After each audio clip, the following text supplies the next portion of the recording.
صورت ہے. بچپن سے آپ سنتے آئے ہوں گے کہ یہ عذاب قبر سے بچانے والی. ہر انسان کے اندر عذاب قبر کا ایک خوف ہوتا ہے، اور حقیقت یہ ہے کہ یہ سورۃ الملک عذاب قبر سے نجات دینے والی. جب فرشتے قبر میں سوال کریں گے تو اس وقت یہ اپنے پڑھنے والے کے لیے جھگڑا کرے گی، اس کا دفاع کرے گی.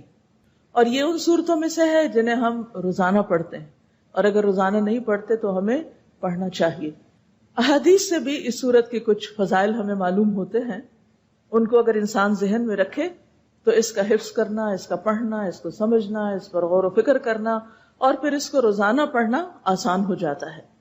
مسند احمد کی روایت میں اسے سفارش کرنے والی صورت بتایا گیا. آپ صلی اللہ علیہ وسلم نے فرمایا، اللہ کی کتاب میں ایک صورت ہے جس میں صرف 30 آیات ہیں. یہ آدمی کی سفارش کرے گی یہاں تک کہ اس کو بخش دیا جائے گا، یعنی جو اسے پڑھے گا اس کے لیے یہ سفارش کرے گی. ایک اور روایت میں ہے، قرآن مجید میں ایک صورت ہے جو اپنے پڑھنے والے کی طرف سے جھگڑا کرے گی یہاں تک کہ اسے جنت میں داخل کروائے. نبی صلی اللہ علیہ وسلم نے فرمایا، بے شک 30 آیات پر مشتمل ایک صورت قرآن میں ایسی ہے جس نے ایک آدمی کے حق میں سفارش کی حتیٰ کہ اس کی بخشش ہو گئی، اور وہ صورت تبارک الذی بیدہ الملک ہے. یعنی جو شخص اس کو پڑھتا تھا اور کثرت سے ہی پڑھتا ہوگا تو اس بنا پر اس شخص کے حق میں اس صورت نے سفارش کی، اور یہ سفارش قبر میں کی گئی ہوگی. اسی طرح نبی صلی اللہ علیہ وسلم نے فرمایا، سلسلہ صحیحہ کی حدیث ہے کہ سورت تبارک یعنی الملک عذاب قبر سے بچانے والی ہے. نبی صلی اللہ علیہ وسلم کا معمول تھا کہ وہ اس سورت کو پڑھے بغیر سوتے نہیں تھے.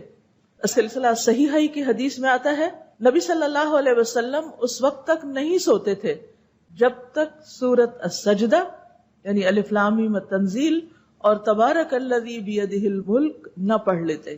یعنی یہ آپ کے روزانہ کے معمولات میں سے تھی، اور اس سورت کا پڑھنا بہترین کاموں میں سے ایک کام ہے. عبداللہ بن مسعود سے مروی ہے کہ جس نے ہر رات تبارک الذی بیدہ الملک پڑھی تو اللہ عز و جل اس بندے کو قبر کے عذاب سے محفوظ رکھے گا. اور رسول اللہ صلی اللہ علیہ وسلم کے زمانے میں ہم اس کو المانع کہتے تھے.